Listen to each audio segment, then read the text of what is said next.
बस बोला. रामकृष्ण हरी. तर आज दिनांक 3 मे 2026 आजची मी ज्ञानेश्वरीची सेवा चालू करत आहे. तर पुढे सर्वांना माझा नमस्कार. वक्रतुंड महाकाय सूर्यकोटी समप्रभा निर्विघ्नं कुरु देव सर्वकार्येषु सर्वदा. अलंकापुरी पुण्यभूमी भविष्यतिथेना दत्तो ज्ञान राजा सुपात्र तया आठवीचा महापुण्य राशी. नमस्कार माझा सद्गुरु ज्ञानेश्वरांशी. हे पाळायचं नाही. मी न प्रवृषेत प्रियं प्राप्य नो द्विजेत प्राप्तच्या प्रियं स्थिरबुद्धीर सम्मूढो ब्रह्मविद्यां ब्रह्मणि स्थितः. तरी मृगजळाचे नि पुरे जैसे न लोटीचे कागिरीवरे तैसा शुभाशुभी न विकरे पाचला जो तोची तो निरोधा समदृष्टी तत्वता. हरी म्हणे पंडुसुता तोची ब्रह्मस्पर्शे श्वस्वाहा श्वस्वक्ता मक्ता विद्यांतात्मनि यत सुखम स ब्रह्मयोगात्मा सुखमक्षयम शून्यते. जया आपण पे सांडू न काही कही इंद्रियाग्रामावरी येणे नाही. तो विषय न सेवी हे काही विचित्र येता सहजे सुखाचे नि अपारी सुरवाडले नि अंतरे रचुले नि मनवुनी बाहेरे पावली न घले सांगे कुमदळाचे नि थाटे जो चेविला चंद्रकरणे चौकटे तो चकरो काही वळवंडे चुंबित आहे तैसे आत्मसुख उपाईला.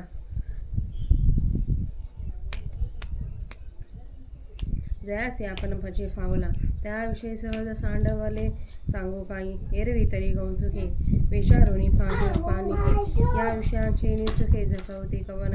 ही संस्पर्शजा भोगा दुःख येऊन येवते अत्यंत बंध कौंतेय न देशो रमते बुधा. ही आपण पे नाही देखिले तेची इंद्रियार्थी रंजले जैसे रंग काळू कैले तुषांत सेवी ना तरी मुरुगे तुषा पिडिते संभ्रमे विसरवणी जळाथे मग तोय बुद्धी बरडिते टाकून येते तैसे आपण पे नाही दिठे. ज्या ते स्वसुखाचे सदा क्रांते त्यासेची विषयी हे गोमटे आवडती. एरवी विषयी काही सुख आहे हे बोलण्याची सारखी नव्हे तरी विद्युत स्फुरण कान पाहि जगा माझी सांगे वार्ता शात पुधरे. ऐसे अभ्रछायाची जरी सरे तरी त्रिमाळी हे धवळारे करावी घा. म्हणून विषयी सुख जे बोलिजे ते नेनता गावाया जल्पिजे जैसे महोर मखा म्हणजे विषय कंदाते ना तरी बहुमा नाम मंगळू रोहिणी ते अमनती जळू तैसा सुख प्रवाद बरळू विषयी कुहा. हे असो आघवी बोली सांग पा सर्पपणीची सावली ते शीतल होईल खेतुली मूषकासी जैसा आमिष कवळू पांडवा मिनून सेवितमची भरवा तैसा विषय संगू आघवानी भ्रांत जाणी. हे विरक्तांची आदिठी जय निहाळी जय हिरिणी ते पांडुरंगाची पुष्टी सारखी दिसे. म्हणून विषय भोगी जय सुख ते साध्यंतीची जाण दुःख. परी काय खरी ती मूर्ख न सेविती न सरे ते अंतरनेनी ती बापुडे. म्हणून आज्ञात्य सेवने घडे सांगे पियुपंखीचे किडे काय चळीसे घेती तया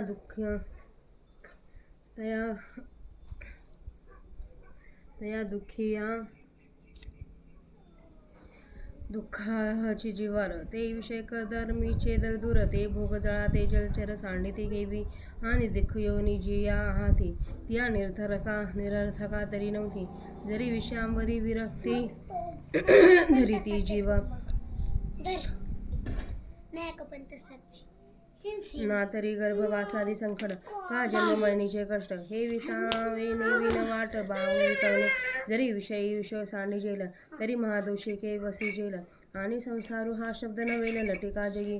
म्हणून या विद्या जात नाथिले ते तिचे साथ धाविले. आधी इथे आद्या इथं ये. तू खाली वर करायचं असेल तर खाली निघून जा वर येऊ नको परत.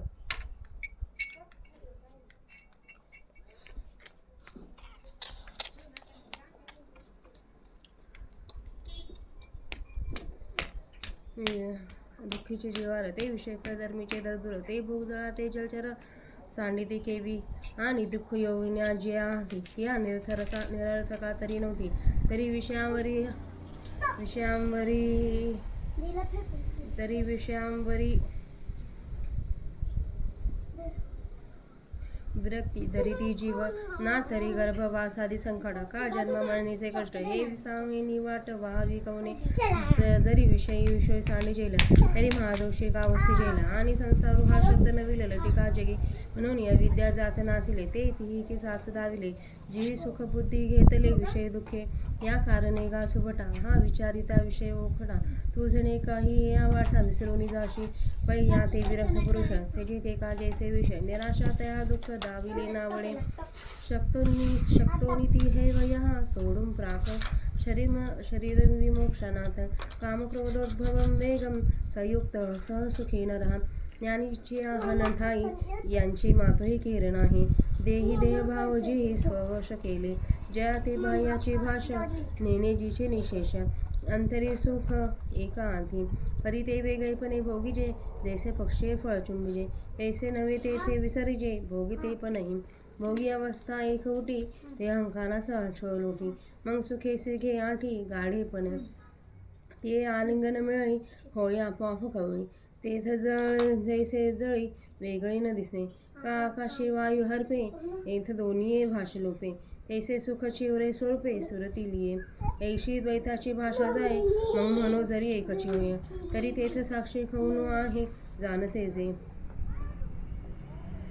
योंदः सुखंतो रामस्ततात ज्योतिर्वयः स योगी ब्रह्मनिर्वाणं ब्रह्मभूतोऽधिगच्छति लभन्ते ब्रह्मनिर्वाणं ऋषाया क्षीणकल्मषाः छिन्नद्वैतायतात्मनः सर्वभूतहिते रताः म्हणून असो हे आघवे एथ न बोलणे काय बोलावे ते खुनेची पाविल स्वभावे आत्माराम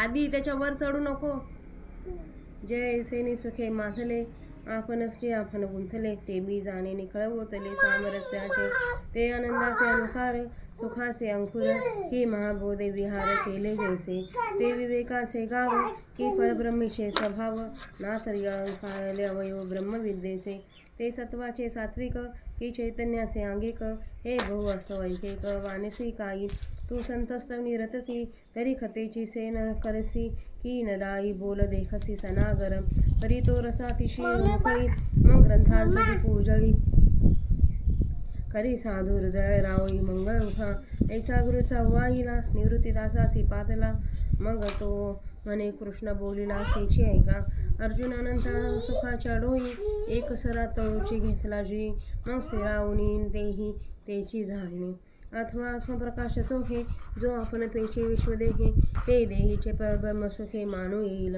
जे साचोकारे परम नाते अक्षर निस्सिम जे गावीचे निष्काम अधिकारी जे महर्षी वाटले विरक्ता भागा सुटले जे निसंशहा पिकले निरंतर.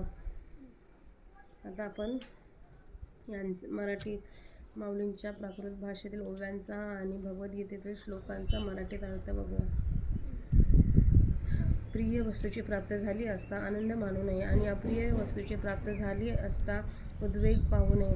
अशी समदृष्टी ज्याची आहे तो स्थिर बुद्धी मोहरहित ब्रह्मज्ञ व ब्रह्माच्या ठिकाणी स्थिर आहे. मृगजलाच्या लोंढ्याने ज्याप्रमाणे मोठा पर्वत किंचितही ढकलत जात नाही त्याप्रमाणे चांगल्या अथवा वाईट गोष्टी प्राप्त झाल्या असता त्याच्यामध्ये विकार उत्पन्न होत नाही. तोच खरोखर तात्विकदृष्ट्या समदृष्टीचा पुरुष होय. कृष्ण म्हणाले, अर्जुना, तोच तो ब्रह्मसमज. बाह्य विषयांच्या ठिकाणी ज्याचे अंतःकरण आसक्त झालेले नाही त्याला आत्म्याच्या ठिकाणी जे सुख आहे ते मिळते. तो ब्रह्माशी समरस झालेला योगी अक्षय सुखाचा अनुभव घेतो. जो आत्मस्वरूपाला सोडून केव्हाही इंद्रियरूपी गावात येत नाही, म्हणजे इंद्रियाशी तादात्म्य करत नाही, तो विषय सेवन करत नाही. यात आश्चर्य हे काय आहे? अपरिमित अशा स्वाभाविक असलेल्या आत्मसुखाच्या विपुलतेने अंतःकरणातच स्थिर झाल्यामुळे तो बाहेर पाऊल टाकत नाही, विषयाकडे प्रवृत्त होत नाही. सांग, कांबळ्याच्या पाकळीच्या पात्रावर जो चकोर पक्षी शुद्ध चंद्रकिरणाचे भोजन करतो तो वाळूचे कण चाटीत बसेल काय? त्याप्रमाणे ज्याला स्वतःचा आपल्या ठिकाणी उत्कृष्ट आत्मसुख प्राप्त झाले त्याला सहजच विषय सुटले हे काय सांगावयास पाहिजे. एरवी सहजच चांगला विचार करून पहा. या विषयांच्या सुखाने कोण फसले जातात? विषय व इंद्रिय यांच्या संयोगाने उत्पन्न होणारे जे भोग ते दुःखालाच कारण होतात, कारण त्यांना आधी आहे व अंत आहे. हे कमतया ज्ञानी पुरुष त्यांच्या ठिकाणी रममाण होत नाही. ज्याप्रमाणे भुकेलेला दरिद्री पुरुष कोंडा खातो, त्याप्रमाणे ज्यांनी आत्मस्वरूपाचा अनुभव घेतला नाही तेच त्या विषात रंगतात. अथवा तहानेने त्रस्त झालेली हरिणे भ्रमाने खाऱ्या पाण्याला विसरून मृगजळाला पाणी आहे असे समजून माळरानावरच येऊन पोहोचतात. तसेच ज्याला आत्मस्वरूपाचा अनुभव नाही, ज्याच्या ठिकाणी स्वरूपानंदाचा नेहमी पूर्ण अभाव असतो, त्यालाच हे विषय सुखरूप वाटतात. एरवी विषयामध्ये काही सुख आहे हे म्हणणे बोलण्याच्या सुद्धा योग्यतेचे नाही. नाहीतर विजेच्या चमकण्याने जगामध्ये का उजाडत नाही सांगा. वारा, पाऊस आणि ऊन यांच्यापासून बचाव करण्याचे काम जर ढगांच्या सावलीनेच होईल, तर 3 मजल्यांची जुने गच्ची ही घरे बांधण्याचा खटाटोप का करावा?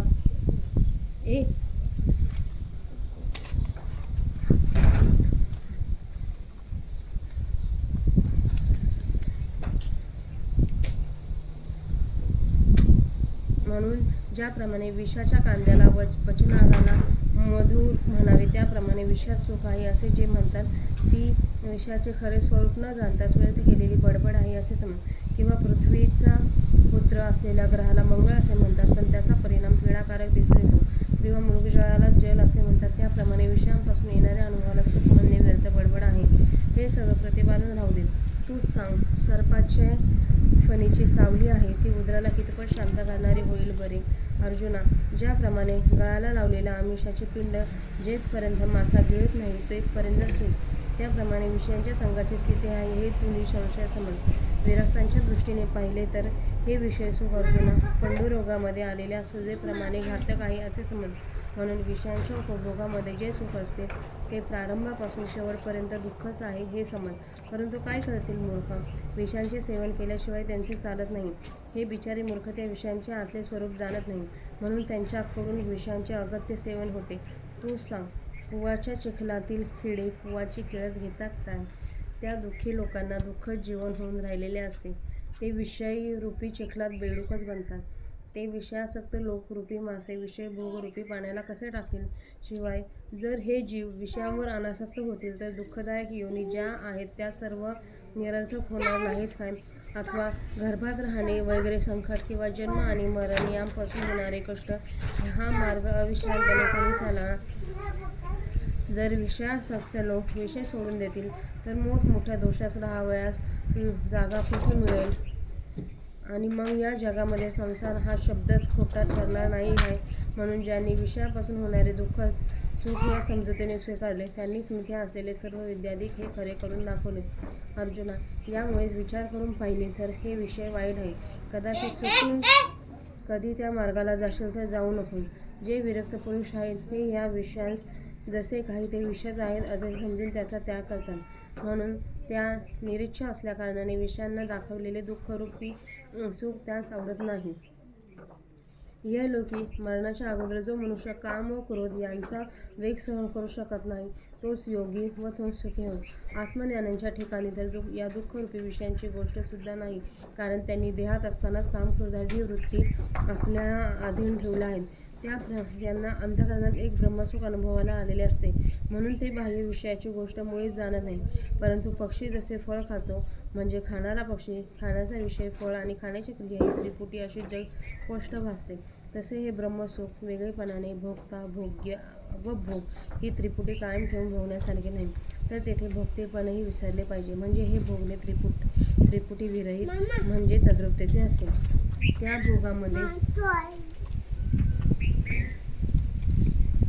त्या भोगामध्ये वृत्तीची अशी स्थिती उत्पन्न होते की ती स्थिती अहंकाराचा पडदा दूर करते.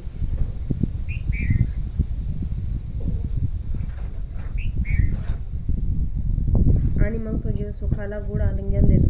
पाण्यात पाणी मिळाल्यानंतर जसे वेगवेगळे दिसत नाही, त्याप्रमाणे त्या आलिंगनाच्या संबंधात आपणच आपल्याला मिठी मारतो, म्हणजे आपलेच आपल्याशी सहज ऐक्य होते. अथवा आकाशात वायूचा लय झाल्यानंतर आकाश व वायू हे दोन्ही आहेत असे म्हणता येते. तसे या भोगामध्ये केवळ एक ब्रह्मसुख स्वरूपाने राहते. अशी द्वैताची गोष्ट गेली म्हणजे ऐक्य होते असे जर म्हणावे, तर तसे ऐक्य जाणून ऐक्य आहे असे म्हणणारा तेथे साक्षी तरी कोणी उरला आहे? जो अंतःसुखी आत्मस्वरूप बनल्यामुळे स्वतःचे स्वरूप बनलेला अंतराम आत्मरूप बनून येथेच क्रीडा करणारा, त्याचप्रमाणे अंतर्ज्योती ज्याच्या अंधा आत्मा प्रकाश पडला आहे असा योगी तो ब्रह्मरूप होऊन त्याला लोकांची मुक्ती प्राप्त होते. ज्यांचे दोष नष्ट झाले आहेत, ज्यांचे संशय तुटले आहेत, ज्यांची मने ताब्यात ठेवले आहेत आणि प्राणीमात्रांच्या हिताविषयी जे रत आहेत असे ऋषी मोक्ष मिळवतात. म्हणून हे मागील सगळे असू दे, जे न बोलण्यासारखे आहे ते काय बोलावे. जो ब्रह्मनिष्ठ आहे तोच हे मर्म सहज जाणेल. जे आशा सुखाने धुंद झाले आहेत,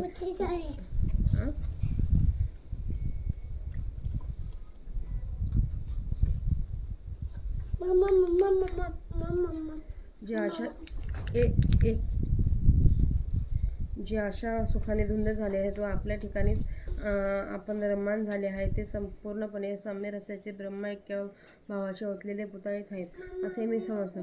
ते आनंदाचे प्रतिबिंब किंवा सुखाचे गोम आहेत किंवा जणू काही महाभूताने आपल्याला राहण्याला मंदिर केले आहेत. ते विवेकाचे मूळ गाता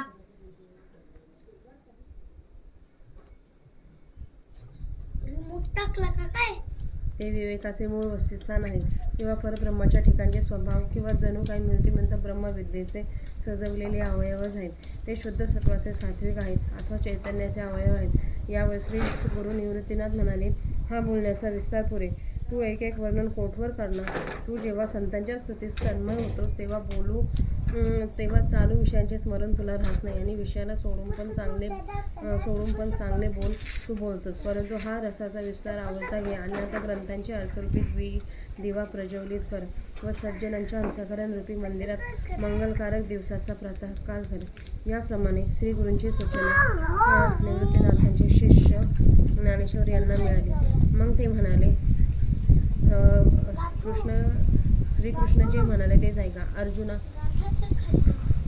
अमर्याद सुखाच्या डोहात जे एकदम तळाशी जाऊन पोहोचले आहे ते मग त्याच ठिकाणी स्थिर होऊन तद्रुपतेला प्राप्त झाले अथवा शुद्ध आत्मज्ञानाने जो आपणच विश्व आहोत असे जाणतो तो या देहामध्येच परब्रह्म आहे असे खुशाल मानता येईल.